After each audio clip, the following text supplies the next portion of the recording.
Dit is de podcast van Omroep Friesland. Noordewien. My Willem de Vries. Kom verder.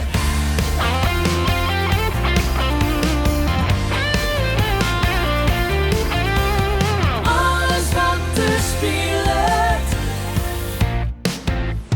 Omroep Friesland. Alles staat in de hands, neem de camera te handen, stel hem scherp en besef het even zelf. Het zijn zware lasten die we dragen, net als zware tassen. Generatie jaren 80 gasten lopen achter. Tussen analoog en digitaal tonen geen karakter. Maar de klap die komt het hardst aan nu ze niets verwachten. Zal het ooit nog wat worden? Wordt het Save the Last Dance of toch dansen ten onder? Dansen met Jansen in de Temple of Doom. Met de ranzige after ergens in de afternoon. Er is niets aan te doen en toch laat het me koud. Ik herkende bij mezelf de 5 fases van rouw. Heb inmiddels geaccepteerd, het wordt niet meer als vanouds. Dus ik neem nog maar een borrel en een korreltje zout. Yeah, het wordt niet meer als vanouds. Dus ik neem nog maar een borrel en een korreltje zout.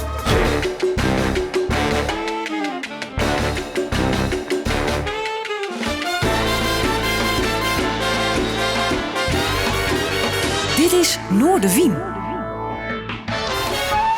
Goeie, en welkom bij Noordewien. Joert mij 2 bijzondere gasten aan de tafel. Dat had te krijgen mij, vind ik, een fantastisch album dat ze Cracklin uitgebracht hebben. Onder de titel Nu of Nooit is het een mooie gearwerking tussen Polier en Quo. 2 hiphoppers, echte rappers hier rond tafel. Heren, welkom. Dankjewel. Quo en Jan Willem, mag ik eigenlijk zeggen? In het echte naam ook. Ja, zeker. De heren met Granger Roots. Ja, uit Bedum. Versteert Fries? Ja, hartstikke goed, Jer. Ja, hè? Dat komt wel goed. Ja. Hoe is het? Ja, best. Ja? Ja, hoe is mijn tijd? Ja, prima. Ja? Mooi op de binnen, jongens. Ja, dankjewel. We gaan straks wijdwijd goed album praten. We gaan plaatje draaien eigenlijk. We gaan een aantal tracks van het album ik even jaren litten. Maar eerst maar even over het hele project en de gearworking. Hoe hem dat beleefd eigenlijk? Ja. Zeer intens. Ja, dat sowieso. Ja, nee, maar de naam die zegt het al, hè? Nu of nooit. Dus je legt het ook wel een beetje zo neer alsof het er wel even om gaat. En ik denk dat het hard werken was. Het was een nieuw proces met een nieuw iemand waar we mee samen hebben gewerkt. En we hebben bijna 2 jaar over eigenlijk 10 nummers gedaan. En dat geeft al wat aan. Sommige mensen doen dat misschien in 1 schrijverskamp van een weekje. En wij hebben daar best wel lang over gedaan. Dus het was een intensief project dat je er veel over hebt. Hoe wil je het hebben? Hoe wil je het maken? En met ups en downs soms ook waar je doorheen gaat om de energie er weer in te houden en zo. Ja. Dus, Maar welk gevoel zit nou een tafel hier? Hè? Ik bedoel, blij dat het clear is? Of best nog te kijken? Blij dat het inderdaad... het is nog lang niet klaar. Maar wel, we zijn blij dat het zeg maar nu eindelijk de wereld is ingebracht. Maar we zijn echt nog lang niet klaar. Want eigenlijk is dit nog maar het begin. Zo voelt het dus? Ja, zo voelt het echt. Dat, we hebben de release party op komst over een paar weken. En daarna dan gaan we gewoon heel erg hard bezig met het promoten overal. En daar zijn we nu ook, natuurlijk ook al mee bezig. Maar dat is zeg maar wel een beetje de volgende fase waarin we nu zitten. Dus nee, rustig is het alles behalve. Hier van de het idee dat het al dit wordt een lang project. Dit kan wel eens lang door. Hier dat gevoel al of net? Nou, voor mij, ik wist wel dat het lang zou duren, maar ik had niet verwacht dat we er echt 2 jaar over zouden doen. En eigenlijk dacht ik van, na 1,5 jaar wel van, het is wel af. En dat was ook in eerste instantie het plan. Dat we november vorig jaar het eindresultaat op Explore the North zouden laten zien. Festival in Leeuwarden. Maar toch werden we aangesproken door een goede vriend van ons, Red. Die ook tevens producer is. En die zei van, jongens, je brengt maar 1 keer een kunstwerk uit. Dus denk nog eens eventjes goed na. Luister nog eens even goed door hoe je het geluid misschien nog naar het volgende level kunt tillen. Want hij klonk destijds al goed, maar hoe wil je het zeg maar nog meer upliften? En ik moet eerlijk bekennen dat ik daar eerst wel echt onrustig van werd van dit bericht. Ja, ik dacht echt, ik vond het heel lastig. Maar uiteindelijk is dat wel de goede keuze geweest. En kunnen wij het album wel van begin tot eind lekker wegluisteren. En weer opnieuw. De nummers, stien die eigenlijk qua in grote lijnen al vast van het begin of net? Of hij in de nummers zelf ik nog wel een protte verhoor uiteindelijk? Of ging het toch vooral om het aanmixen en de sound en het instrumentarium waar je in broekt had? Nou, wat leuke. Kijk, onze producer, Cloud Mind, die met zijn studio in Saal de Schaaf zit. Abel de Grefte, hè? Abel de Grefte, ja, Cloud Mind is dus zijn artiestennaam. Maar die had voorheen nooit hip-hop gemaakt. En die werkt met name met bands. En die neemt allerhande muziek op en maakt zelf indie muziek.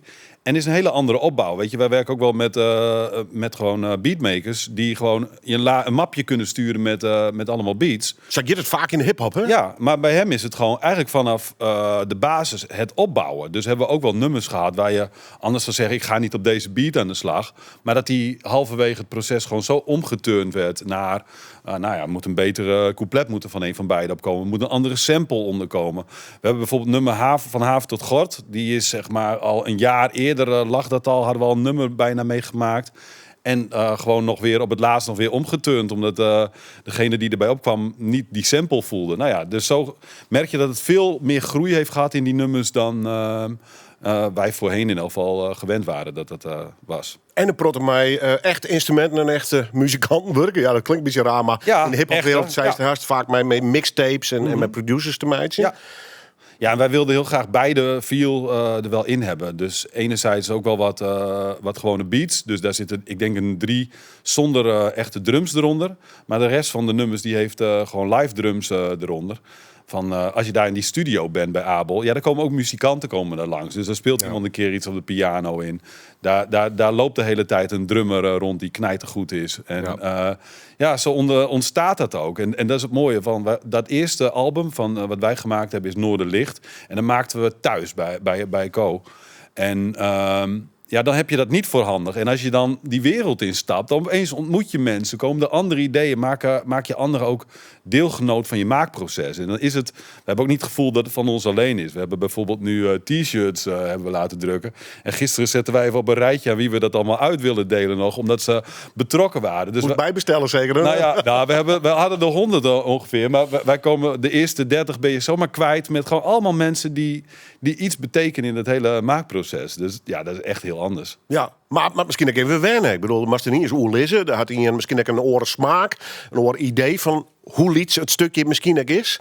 Of gewoon het vanzelf. Het ging vanzelf. Ja, eigenlijk nu je deze vraag stelt, besef ik me ineens dat ging helemaal niet zo moeilijk. Geen gedoe. Nee, Jawel, we hebben wel gedoe gehad. Oh, vertel. Ja, oké. Willem 4.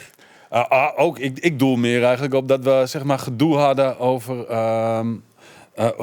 hoe het uiteindelijk qua sound klonk. Want dan heb je heel veel mensen die betrokken zijn. Die hebben allemaal meningen. En op den duur moesten we eigenlijk terug naar ons drieën. Dus Cloudmind, Quo en ik. Ja, jij bent de basis. Ja, en uiteindelijk zeggen, oké, wij hebben de Ja. eindbeslissing over alles hoe het gaat klinken. Dan kan iemand zeggen van nee, dit moet een beetje zo, dat moet een beetje zo. Op den duur word je een beetje horendol van alle meningen van iedereen. En dan moet je toch zelf aan het stuur zitten en zeggen van wij bepalen hoe het uiteindelijk gaat klinken. Dus dat was echt even, dat ging nog even zo. En Willem 4, daar zit weer een verhaal achter. Ja, er is wel een leuke anekdote. Wij hadden een koor uit, waar komen ze vandaan? Nijehorne? Ja, Naar je horen. Die hadden we zeg maar uitgenodigd in de studio, omdat wij het idee hadden zeg maar om die zangkoor erbij te hebben. Nou, we hadden de partijen gestuurd naar de dirigenten en uiteindelijk had de dirigenten zeg maar een andere partij gedaan zeg maar dan wat er op het blad stond. Niks ten nadele van haar, maar zij dacht gewoon wat het beste voor ons zou zijn. Nou, die koor kwam langs, 40 mensen kwamen langs in de studio. Het was een super mooie avond. Ze hebben echt heel erg mooi gezongen. Maar het paste niet op het nummer. Dus helaas hebben we gewoon voor niks eigenlijk die groep uitgenodigd en laten inzingen. Nou ja, het zijn dit soort pijnlijke proces van opnames. Hè? Ik bedoel, dat je ook bijvoorbeeld ook in de filmwereld, en neem het maar op, of series, maar dat je ook in de muziek. Ja. Soms sneuvelt een partij. Ja, wij hebben C-Major. Nou, dat is een van de grootste Friese rappers, denk ik. Die hebben we gewoon eraf gehaald. Omdat het nummer gewoon, het paste niet in het geheel. We kregen hem niet daar waar we hem wilden hebben. Dat is het enige nummer wat afgevallen is. Eigenlijk misschien wel weer een van de beste rappers van in elk geval Friesland. En dat vonden we ook echt jammer. Dat was helemaal niks persoonlijks. Maar gewoon, krijg je hem daar, zodat hij in dat geheel... Jij zei al eerder van, ik hoor juist een geheel en dat het goed bij elkaar past. Ja, dan moet je af en toe ook streng zijn. Hebben we een koor eraf gegooid, terwijl we hartstikke enthousiast waren. Ook een zangeres wel een keer. En van iemand een keer een couplet. Ja, dan moet je maar eerlijk zijn. En doordat wij zo'n goede vriendschap met elkaar hebben... dan kun je elkaar ook feedback geven. Dan kun je ook zeggen van, hey, dat stukje kan beter. We moeten daar een harde keuze maken. Ja. Maar dat gebeurt wel allemaal vanuit verbinding. En niet omdat je iemand iets lulligs doet richting iemand. Nee. Hoe de rolverdeling, waar maakt dan Belly met die persoon van sorry? Wie diegene het beste kent? Of Ja, wie diegene het beste kent. Ja. Daar zijn Nee, maar die is de better in als de oren, wil ik wel. Ja. Nou ja, wat wij wel allebei heel erg hebben is, we proberen wel echt, we zijn wel vrij strategisch in hoe wij het brengen, zeg maar. Tactisch. Misschien moet ik dit niet hier vertellen. Maar... Ja, wel, we zijn heel open en bloot natuurlijk. Maar inderdaad, maar bij beide, met het koor ook. Ik hikte er wel even tegenaan, want er was een collega van mij die dirigent was. Die mensen een hele jongen van die uitwilsen. Ja. Ze zei, joh, die mannen hebben het prachtig gehad, dat mannenkoor. Die hebben een uitstapje gehad, die zijn in een echte studio geweest. Die hebben van ons allemaal een roos gehad. Ze hebben leuk gezongen. Ze hebben een keer die hiphopwereld gezien. Nou, dus er was helemaal geen verlies voor hun. Dus die vragen nog steeds wel, hey, hoe is het met die jongens nu? Hebben die een plaat al bijna uit? Maar het bloedt een dubbel gevoel. Dat heb begrijp je ik heel wel. goed. We zetten nu daar bij het lieblingsnummer van het album. Lastig, hè? Kun je me daar wat over vertellen, dat nummer? Lastig is het eerste nummer dat wij hebben gemaakt met Abel. Dus ook zijn eerste hip-hop beat eigenlijk. En het gaat eigenlijk over best hoe lastig de wereld wel soms is. En hoe wij dat soms ook wel ervaren. Ook hebben we ook een stukje erin over de regering. Die niet altijd trouw is gebleven in de afgelopen jaren. Nou ja, en daar gaat het ook wel over. Nou, en jij zegt daar ook een heel mooi stuk. Dat is mijn favoriete stuk. Is de trein stopt niet meer op het gepasseerde station. De sfeer is te krom. Tijden van weleer, die komen niet meer. Die tijden zijn om. Nou, dat vind ik een heel mooi stuk. En daarmee, dat zit voor mij inderdaad ook van... Je had eigenlijk dat de tijdperk wat na corona kwam. Dat was ook de tijd dat wij hier mee starten. En dat je dus zag hoe de polarisatie in de wereld eigenlijk gaande was. En dat je merkte dat iedereen ook wel weer zoekende was... van hoe moet ik mij verhouden tot klimaat, tot omgang met elkaar... tot hoe mensen uit elkaar gedreven zijn. Zie je nog steeds wel de voorbeelden van. Maar wij zeggen, lastig hè, om daarmee om te gaan. En vanuit het persoonlijke stuk dat inbrengen... maar wel naar iets generieks... wat ook voor anderen op te pakken is toegebracht... Van deal er maar mee. Het wordt niet meer als vanouds, dus ik neem nog maar een borrel en een korreltje zout. Dat was, daar brengt het naar terug. Welke maar we draaien, jongens? We gaan een plaatje draaien, had ik zijn. We zullen net alle tracks draaien, maar van het album... willen we toch een peer even naar voren brengen. Is het maar. Nou, laten we beginnen met Bron. Bron. Waarom? Ja, Bron is een nummer waaraan we echt heel erg moesten wennen. Vooral Jan Willem inderdaad. Maar het gaat echt over het verhaal hoe wij eigenlijk omgaan met... ik ben bijvoorbeeld een perfectionist en hij is bijvoorbeeld iemand die wat meer gemakzuchtiger omging in zijn jeugd. En dat vertellen wij. Onder mijn vermogen, weten dat het altijd beter kan dan dat ik blijf vertonen. Blijf op die helling lopen, ga weer over grenzen. Voor mijn omgeving overduidelijk dat ik overwerkte. Ongezonde gewoonten, zonder ogen en oog te komen met de feiten. Elke jonker die ik smokte was een reden voor ontspanning. Steeds kon ik ontsnappen aan het gevoel van overspanning. Tot de plotseling is knatten. Fok het teken van zwakte, het is never acceptabel. Hoezo lager dan een 10 als ik het kan behalen? Ik was de slimste van de klas, geen reden om te falen. Nu volg ik de les dat ik mag leren door fouten te maken. Stemmen in mijn hoofd, echo's uit het verleden. Voor lange tijd verdoofd, maar ze blijven aanwezig. Wie kent de bron? Wie kent de bron? Wie kent zichzelf? Wie kent de bron? Wie kent de bron? Wie kent de bron? Wie kent zichzelf? Wie kent de bron? Tof nummer, jawel, Bron heet het. Het komt van het album Nu of Nooit. En de beide makkers zitten hier... Joert bij u zo aan tafel om hoe deze, vind ik, fantastische plaat te praten. De heren Poelier en Quo. Nogmaals, leuk om te binnen, jongens. Even hoe Bron. What's the story voor die? Ja, ik heb daar telkens tegen aangehikt of ik het dan wel... Of ik het wel voelde, zeg maar. Waar skuurde het? Ik vond eerst mijn eigen tekst vond ik dan te simpel of zo. Het is gewoon recht best wel gemaakt eigenlijk. Maar het nummer valt of staat dat het gewoon een popstructuur heeft. Weet je? Het heeft heel duidelijk dat breekje voordat er nog een keer het refrein inkomt. En pas op het einde, toen de drums net even iets meer kick erin... of nee, iets meer gewoon een hardere snare erin kregen... toen was het, oh ja, nee, oké, nu is hij er. En ja, dan twijfelde ik gewoon tot het einde of dat het moest halen. Terwijl zij het een van de vetste nummers vonden. Dus dat is weer een voorbeeld van hoe je daar echt wel mee aan het nadenken bent... en dat het door blijft lopen in elk geval. Nou ja, en was het natuurlijk onjuist. Het is dus wikken en wegen. En wanneer ben je clear? Wanneer zet je ergens een punt achter? Ging dat organisch? Of wie het op een gegeven moment dat in het zin oren zei... het is nou wel clear, wat dit hem even lis of zo? Hoe je dat proces gang onderling? Ja, ik denk dat het in het proces was het heel erg overleggen met elkaar... van wanneer ga je nou de juiste sound met elkaar maken. En wanneer ben je klaar? En wanneer ben je klaar? En, Nooit, hè, volgens mij. Nee, precies. Nou ja, inderdaad, je kunt zo lang werken als dat je wilde aan. Maar op een gegeven moment dan hadden wij de tussenstukjes... oude radiostukken of oude optredens, die hadden we erbij gedaan. En de drums, die hadden we even iets meer opgepompt, zeg maar. En toen dachten we van, nou, dit is het eigenlijk wel. We gingen wel net zo lang door, totdat we het er alle drie over eens waren. Dus Abel, Jan-Willem en ik, om de track echt zo uit te brengen. Ja, maar het gaat ook over de hele plaat, volgens mij, wat je bedoelt. En ik denk dat dat hetzelfde betekent, hoor. Maar dat je wel eigenlijk alle drie een soort veto hebt. Zo van, nee, dit is hem voor mij nog niet. Ja, dan moet de rest dat ook wel serieus nemen. Want anders kom je niet op één lijn natuurlijk. Precies. Maar het was wel van, we schetsten dat het in november klaar moest zijn. Toen hebben we hem ook live al de hele plaat al uitgevoerd. En dan heb je gewoon een planning. Als je kijkt van, we willen het op LP ook uitbrengen. Wat dus ook het geval is. Dan moet je dus een bepaalde doorlooptijd. En soms is die tijdsdruk en een deadline helpt ook bij dat beslissingsmoment. Als je dat openlaat, dan kan het alle kanten op gaan. Maar daar leg je jezelf tijd om vast om beslissingen te nemen. En dat werkt gewoon soms ook goed. Dan groei je daar in je hoofd naartoe en dan doe je dat gewoon met elkaar. Je hebt vaker dingen met elkaar opname. Onder andere Noorderlicht, zijn je maar even. Hoe vier daarvoor is deze gearwerking tot stand komen? Want hoe lang kennen je elkaar al? 11 jaar.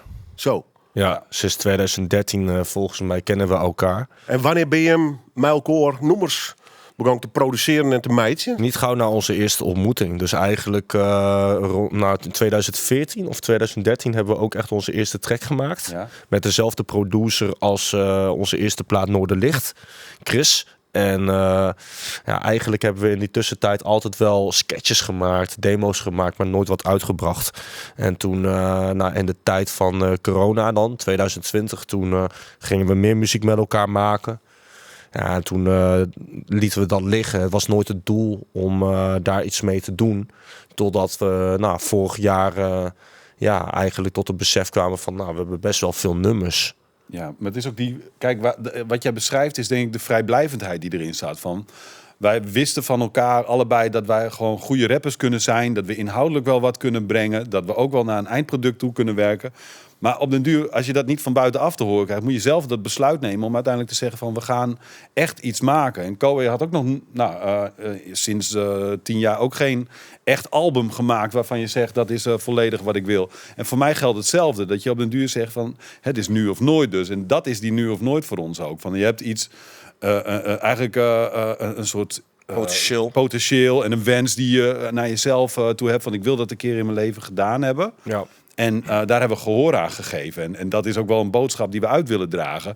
Van als jij, weet ik veel, desnoods het kleine kind in jou iets wil, dat je die wil laten spelen. En dat je daar gehoor aan geeft en dat je daar beslissingen op maakt. En dan moet je gewoon data prikken en ook dingen gewoon daar tijd voor vrijmaken. Anders komt het er niet. En dan wordt het dus wel nooit. En wij hebben, bij ons is het nu geworden. Wij zitten dus nu hier. En dat vind ik vet mooi eraan. Ja. En toch is er een soort breekpunt tussen Noorderlicht, een hele oren wiezen van Wurkje, maar oren meesken. Ja. En vervolgens bedenk je hem eigenlijk dit concept van jezelf. Hè? Ja. Mm-hmm. Wat had je hem daarin dreun? Wat is het moment daarvan geweest? Ja, wij hadden piano-sessies.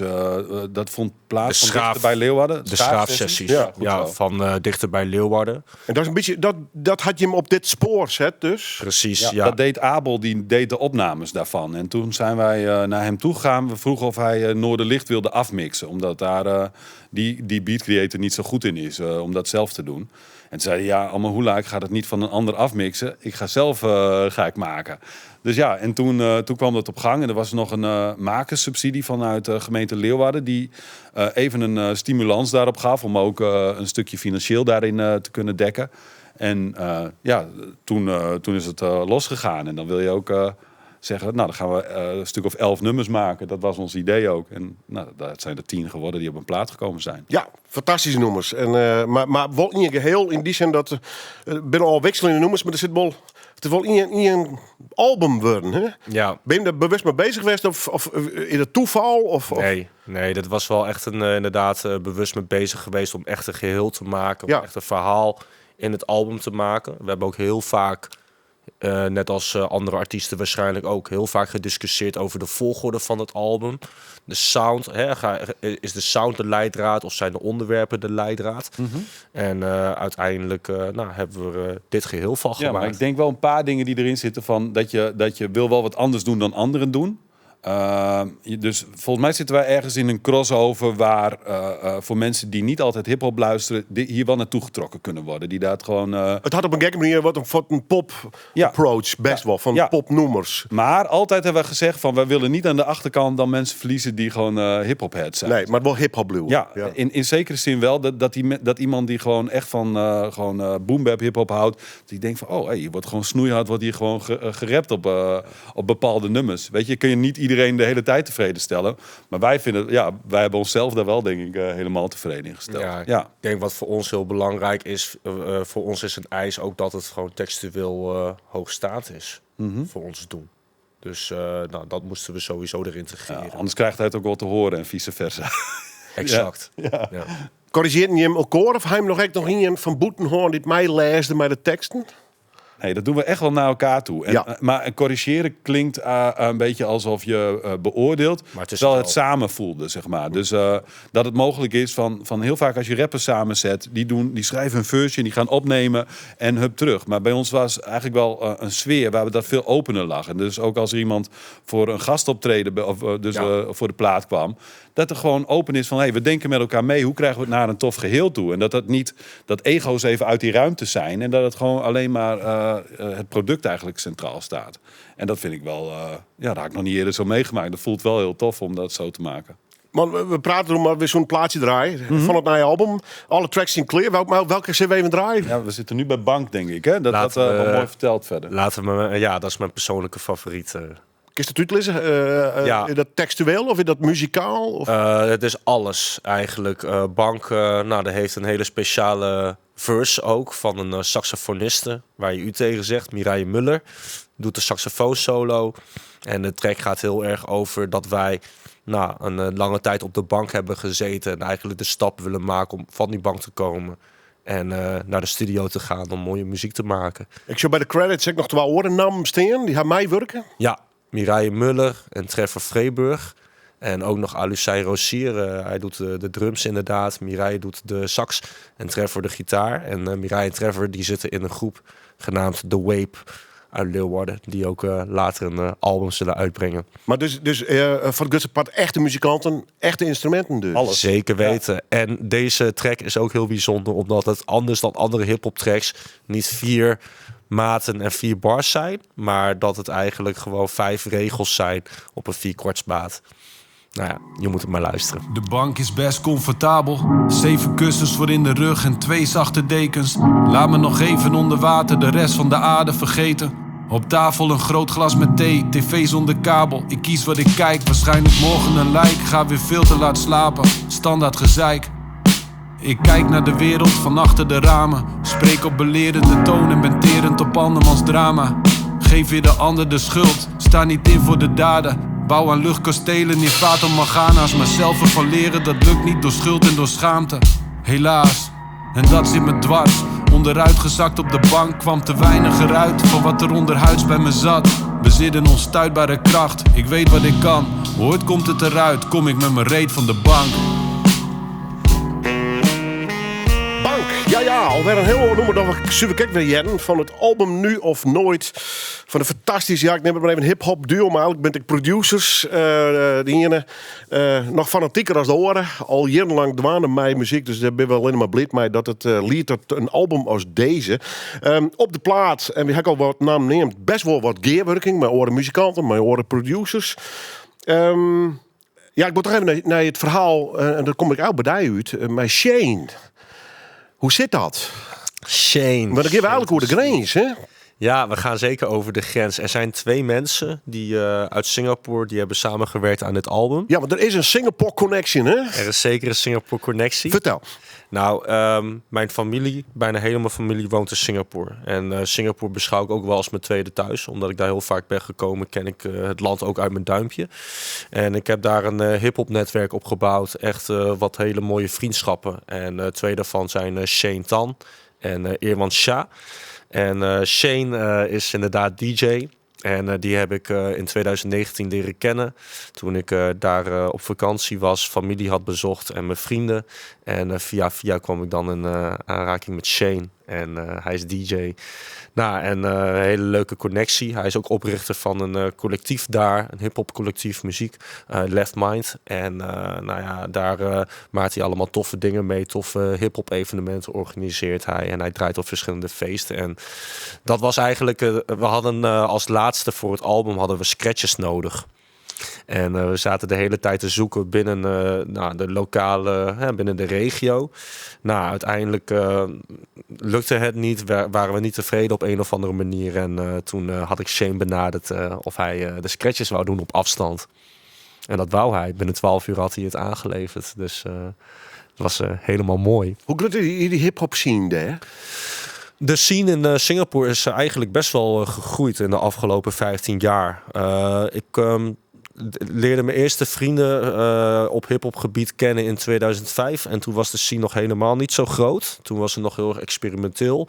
En nu merk je wel dat de scene best wel groot is. Dat Singaporese artiesten wel een podium krijgen... En support krijgen van de Aziatische bevolking uit Singapore, Maleisië en Indonesië. En Singapore, wat wel heel erg kenmerkend is aan de Singaporese scene, is dat we wel heel veel samenwerken met de buurlanden. Dus Maleisië, Thailand, Indonesië, ja. Treed je er wel op? Of is het meer produceren van... Ik heb in mijn leven 5 keer opgetreden in Singapore. En ook met Nederlandstalige muziek. Dus ja, daar is zeker wel een podium voor. Want natuurlijk Luid van de Hoorn Game als duo ook nog die kant op of net? Hoe zit het daar? Oh, als dat kan. Ja.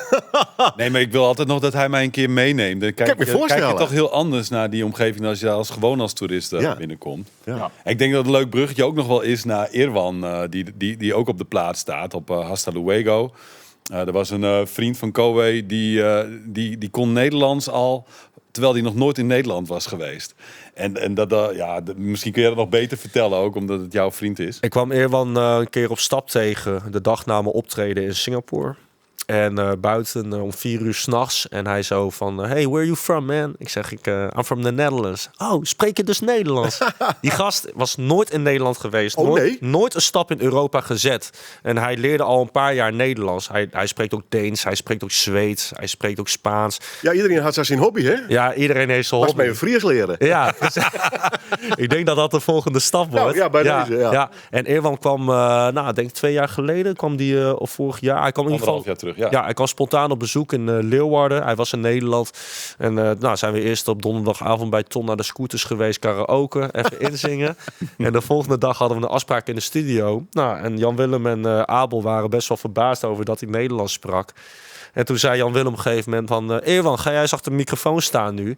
En ga jij eens eventjes zingen. Ga maar even freestylen. Nou, zodoende is hij eigenlijk op de bridge terechtgekomen van Hasta Luego. Dus ik ben ontzettend blij met mijn maten uit Singapore die op de plaats staan. Ja. Het zei ook iets hoe je hem die plaat in elkaar draait. Want in principe is het een plaat van hem twaam. Maar Abel als producer zit daar echt heel nauw bij. Dan vervolgens zit er een hele laag meisje omheen. Vanuit Singapore. Maar ik noem maar wat een fantastische jongeres. Die we hier live in de studio horen. Elisabeth Kooi bijvoorbeeld. Ja. Hoe je dat proces ging. Want je zong ook nog in je noemer een eigen teksten. Het is wel constant een beetje dit en een beetje dat, denk ik ook net. Hoe werkt dat? Hoe bedoel je een beetje dit en een beetje dat? Nou, invloed van er komen meestal van boeten, die doen hun ding. Ja. Dus het is wel constant afwegen van wat is nog van mij, wat is van hun, wat is van u. Hè? Ja, maar ik denk doordat die plek... Het is zo'n vette studio daar in Salenschaaf. Weet je, daar vindt ook alles plaats. Dus je komt gewoon bij iemand op bezoek en bij ons ook op bezoek de hele tijd. Dus dan stap je in en vanaf dat moment ben je onderdeel van het project. En net als wij het net zeiden, op het einde zitten wij dan aan het stuur om. Maar hij komt bijvoorbeeld met mensen uit Singapore omzetten. En ja, die doen maar dat ding. ik kom natuurlijk ook van ver. Ik kom helemaal uit andere ontwikkelingsland Groningen. Ja. En ook Driek hebben we, dus dat is voor mij dan weer een Groningen. Nou ja, dat weer de volgende vraag. Van de doekpeks door Zek, waar die meesten mij. En dat die kende jou ook wel, maar dat was. Het gaat alleen in de blender, zei Alk. Ja, maar dus ook wel, dat moet wel passen, zeg maar. Want we hebben dus ook wel, als je wel mensen dan erbij hebt. En dat je dan net niet ook op gevoel en dat het dus mogelijk is om feedback aan elkaar te geven en zo. Ja. Dat zijn wel voorwaarden. Of dat ook echt zo lekker met elkaar samenwerkt. Nou ja, onderling maak je hem dus echt wel ieperst voor gevoelens. Ja. Soms voelt iets net goed. Zit het misschien in een heel iets detail. Ja. Je kan allebei met mijn meesten zetten de dingen. Dan kennen ze wel, de horen kennen ze net. Ja. Ja. En dan maar die plaat er wel komen. Hè? Maar ik denk dat je dan een goede vriendschap als basis. En ik denk dat hebben wij. De basis van onze muziek is een hele goede vriendschap. Waarbij wij eigenlijk allebei zoiets hebben van. Als er iets zit, dan spreken we dat naar de ander. Spreken we dat gewoon uit. Nou, heel eerlijk wezen. Ja. Dus, ja. Dus dat is de voorwaarde om dat te kunnen doen. Want anders gaat het al gauw schuren als de een met iets rondloopt. Of nou, dat bedoel ik. En die komt met Jantje binnen en die hoor komt met Pietje. Ja. En dan denk ik, wat maakt die hier? En die moet zich rekkel maar die, et cetera, et cetera. Ja. En dan rent zo'n project gauw ik vast. Ja. Ik het mee. En ik begrijp wel inderdaad dat het is inderdaad een hele muzikale reis waarin heel veel diversiteit in het album zit. Nou, ik nog een periode van 2 jaar. Hè? In een periode van 2 jaar inderdaad. Maar we zijn eigenlijk heel erg blij met alle samenwerkingen die voor de dynamiek hebben verzorgd, zeg maar, van de hele plaat. Zonder de saxofonist of zonder de cello. Muriel bijvoorbeeld hadden we de 2 tracks waarin ze samenwerkten ook niet naar een hogere level kunnen tillen. Dus en iedereen kwam binnen bij ons in de studio en deelde de mentaliteit met ons om ook echt samen te creëren. Dus dat vind ik heel erg prachtig aan de plaat. Welke tracks hebben we draaien, heren? Zeg maar. Ja, Hasta Luego is denk ik een hele mooie brug naar. Daar zit dus Irwan op de hoek en op het bridge op het einde. En dat is zo aan het einde van de zomer en lekker even na-viben. Dat je ook af en toe de realiteit mag ontsnappen die we schetsten bij Lastig, hè. En dan, dat je dan opeens, je mag ook even weg, even alles loslaten. Desnoods mag je in je hoofd op vakantie gaan. De vluchten, adem de zelig, de proef die geur nog steeds. Adembenemend. Vierde vakantie vermijdt de problemen. Hoe nog gevlucht, ze blijven aanwezig. Waar ik ook ga, aan de andere kant trek ik door bergen ontdek wat natuur me kan brengen als zwaarwaterbronnen waarin je kunt zwemmen. Waar ik ook sta, het leven gaat verder. Behoud mijn vertrouwen in de bouw op mezelf. Alleen op weg naar het onbekende, onderweg. Ik zeg hasta luego, lekker chillen met mijn fuego. Ik zat vast en had last van mijn ego. Hoog in de boom. Ik zeg hasta luego, lekker chillen met mijn fuego. Ik zat vast en had last van mijn ego. Hoog in de boom.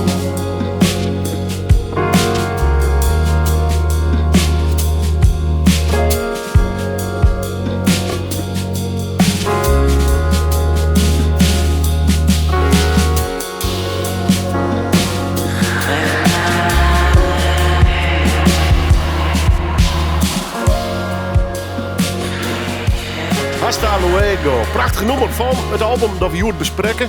In deze special rondom 2 heren die hier aan tafel zitten. Het album heet Nu of Nooit. We gaan er nog een paar nummers van draaien. De heren Polier. En ja, ik zit steeds met het hele leven al zolang die ken quo. Maar dat, is dat goed of niet? Dat is perfect. Ja, mooi man. Ja. Ik had het album een paar keer gedraaid. En ik heb teksten. En die best soms heel persoonlijk. Hoe hij hem dat hoort? Want je hebt jongen en rappen beide in die nummers. Doe refereert soms aan die familie, aan die gevoel. Dat doet hoe dan ook weg.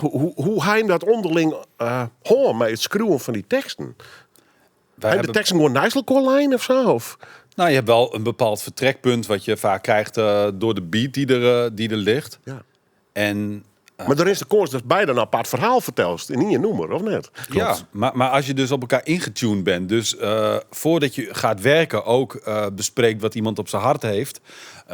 of dat je die connectie maakt, dan ontstaat dat ook. Hè. Dan ga je ook in een bepaalde harmonie met elkaar mee. Ja. En dan is het, we hebben ook wel vaak gehad... dat iemand al een eerste verse had liggen. Dus dan kun je gaan reageren op wat er ligt. En denk je, ja... ik ga hier niet voor onderdoen. Dus dan ga je aan de slag. Dan wordt een battle-achtig, hè? Ja, zeker. Want dat is wel... dat maakt het echt sterker. Dat je wil net zo goed als die ander minimaal komen, zeg maar. Ja. Maar vertel dan nog steeds hetzelfde verhaal dus? Hetzelfde verhaal, hoe bedoel je dat? Nou ja, een paar songs in de muziek. Dan had je een verhaaltje. En dat nou hoe de leefde gaat, of hoe politiek, dat en het dan. Maar dan had je een afgerond verhaal. Ja, maar er zitten een paar in die maken het heel duidelijk. Over als een track Nu of Nooit heet, dan weet je, dan gaat het over die kern wat we maakten. Als je bank maakt, dan weet je dat je het woord bank als centraal idee hebt. Dat je Willem IV hebt. Dat startte met een single, of met een hoe heet dat? Van Blauw Bloed, zo'n televisieprogramma. Hadden we daar iets van gepakt om een beetje te vervormen. Ja, dan heb je opeens zo'n koninklijk thema. Nou, ga je daarmee vanuit eigen invulling iets doen. En zo zit daar ook al wel een beginnetje, een idee, zodat je het bij elkaar krijgt. En dan heb je de schetsen allebei liggen. Nou, soms moet er nog even iets gebeuren om het helemaal in lijn te krijgen met elkaar. En dan moet je ook wel eens iets weggooien waar je wel heel blij mee was. Dat gebeurt dan ook wel. Ja. Wat ik nog wel belangrijk vind om toe te voegen is dat wij eigenlijk in de beginfase van de samenwerking hadden afgesproken dat we eigenlijk zo onze schaamte, dat waar we voor schamen of dat waar we tegen aanschuren principieel of gevoelsmatig, dat we dat op papier zetten. En dat wou Abel heel erg graag uit ons halen. Moest dus wel een heel persoonlijk verhaal worden. Het moest persoonlijk zijn, het moest kwetsbaar zijn, het moest echt zijn. Maar dat mag dan vervolgens weer in elkaar komen. Ja, dingen die je eigenlijk niet durft te zeggen. Ja, maar dat zijn wel... Als je bepaalde principes dus eronder hebt liggen van waar je dat aan af kan meten. Daarmee, als het daar binnen valt, kun je dat wel samenbrengen, denk ik. En dat hebben we vooral gedaan daarmee. Flauwe vraag misschien, maar lik je in dat opzicht bord op gekoor of is het net? Nee, we lijken niet op elkaar, vind ik. Nee, zeker niet. Nee, de indruk weet ik... Nee, maar dus, je hebt misschien wel heel oors in het leven. Ja. En dan maar de tekst wel krijgt er niet eens kwetsbare lijnen. Ja, klopt. Ja. Daarom heten wij volgens mij ook Polier en Quo. Hebben we geen groepsnaam met elkaar. Omdat we beide inderdaad een eigen zienswijze hebben en een eigen verhaal. Ja, en dus daarmee bedoel met het nog steeds om 2 personen. Exact. En net een band of zo wat in. Ja, en daar kwamen we eigenlijk pas later achter. Want we waren wel een tijd aan het zoeken van, moet je hier niet een eigen naam hebben in zo'n... dat hier ken. Om naar buiten te treden. En dan kom je er eigenlijk achter, ja, nee, dat is het. Wij zijn gewoon 2 losse entiteiten die iets te zeggen hebben. En volgens mij hebben wij allebei we zijn wel hele menselijke personen die heel veel ruimte bieden aan andere opvattingen en ideeën van anderen ook. En dan ligt dat van ons niet zo ver uit elkaar. Wij zijn als karakters zijn wij wel anders. Maar onze visie over belangrijke zaken misschien, die liggen vrij dicht bij elkaar. Dus dan is dat echt wel te verenigen met elkaar. Ja, mooi verhaal. Fantastisch. Jongens, welk nummer gaan we draaien? Volgens mij gaan we nu naar de titeltrack. En dat is Nu of Nooit. En waarom maken we deze draai? Waarom moeten we deze draaien? Nou, omdat ik persoonlijk wel heel erg trots ben op onze teksten. Het refrein vind ik echt geweldig. Het is een samenwerking met Red, waar we heel trots op zijn. Omdat Red een van de beste producers van het land is.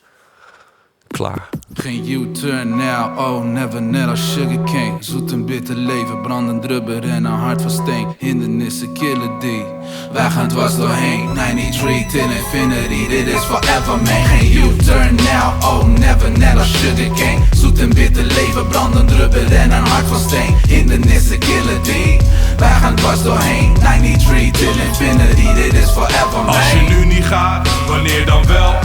Als je je uren maakt, dan gaat het snel.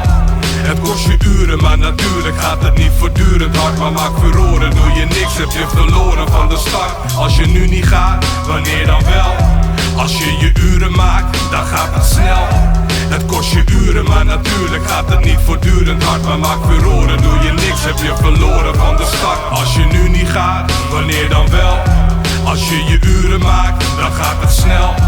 Het kost je uren, maar natuurlijk gaat het niet voortdurend hard. Maar maak furoren, doe je niks, heb je verloren van de start. Als je nu niet gaat, wanneer dan wel? Als je uren maakt, dan gaat het snel. Het kost je uren, maar natuurlijk gaat het niet voortdurend hard. Maar maak furoren, doe je niks, heb je verloren van de start.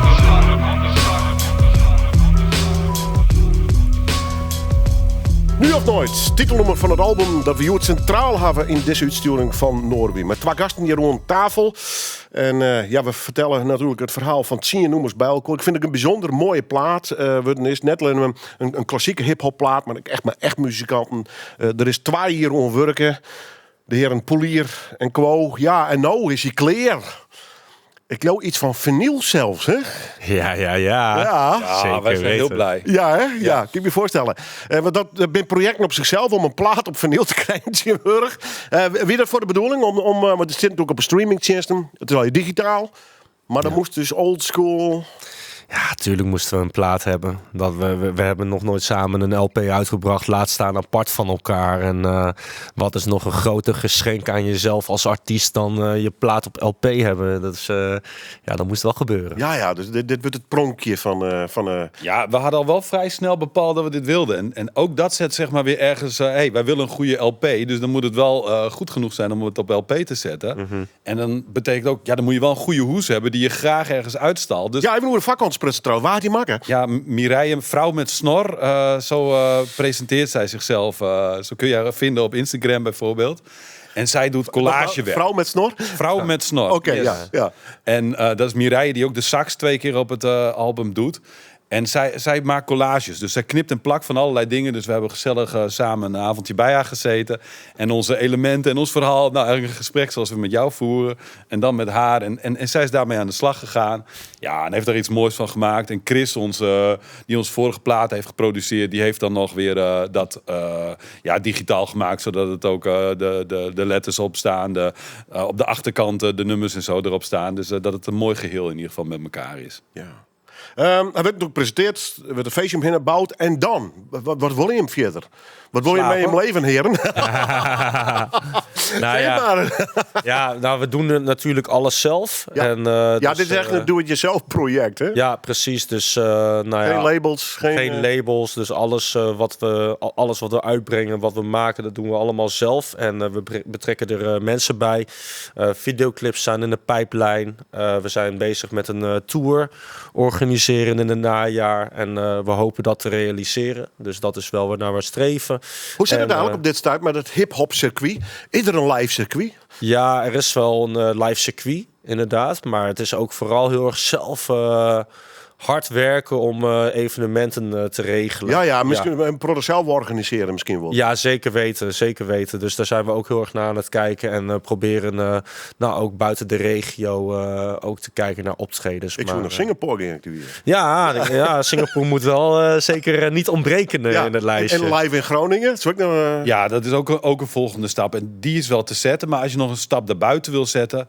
Ja, dat is wel lastig. Elke stad heeft zijn aanbod. Hè? Weet je, elke middelgrote stad in het land heeft wel acts die gewoon op een goed niveau zitten. Daarnaast heb je ook nog dat er heel veel new school is. Dus kijk, wij zijn al oude heren natuurlijk al een beetje.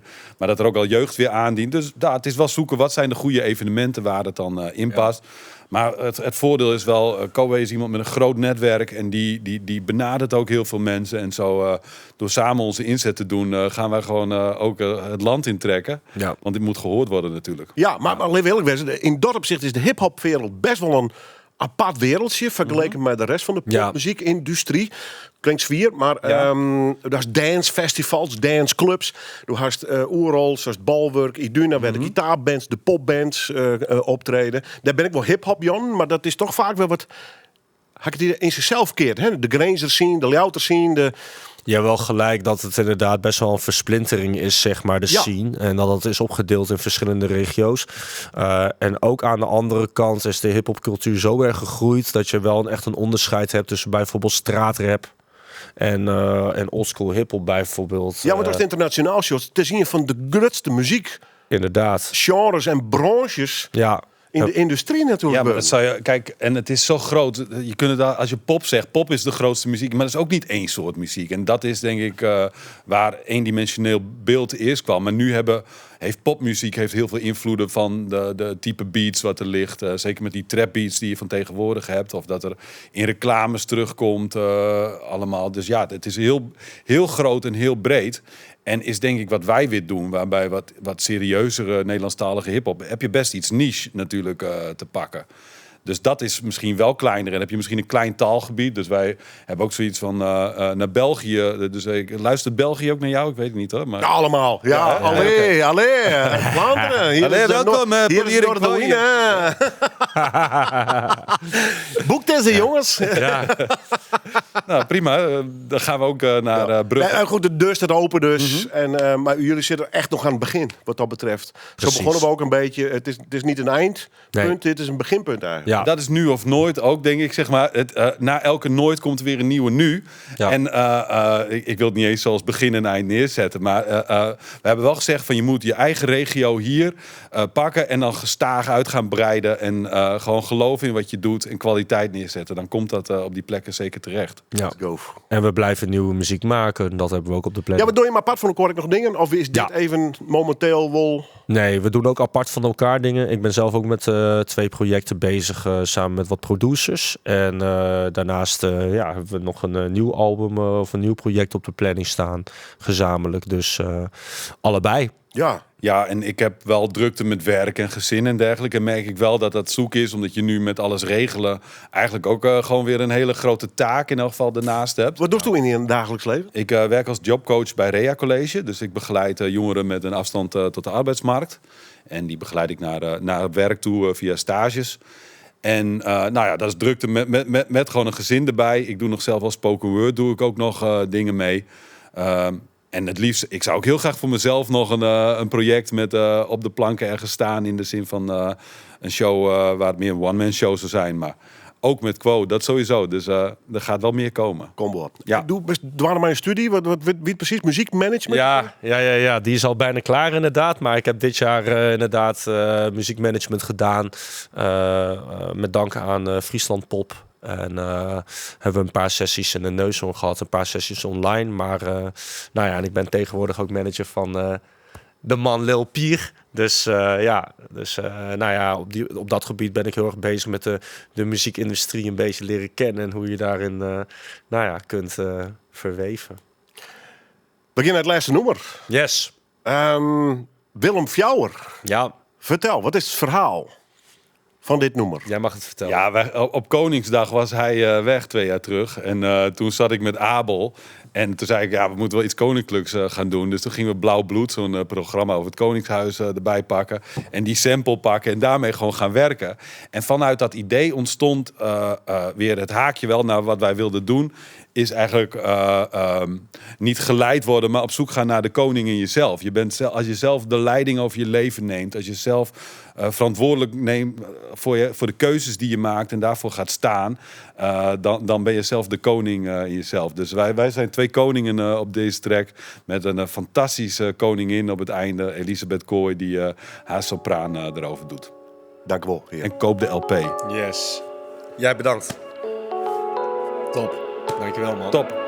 Geest verruimen, mijn verstand bereidt Mercurius. Ijver in strijd als Julius, kijkwijze van Confucius. Terwijl we collectief zoekende zijn naar hoe het zit. Spit ik crème op plekken waar het gevoelig ligt. Bevolkingsgroepen lijden, moet erover schrijven. Woordvoerder voor het volk kan er niet over zwijgen. Andere tijden, meer angst in de omgeving. Minder bezig met mentaliteit, meer mentale problemen.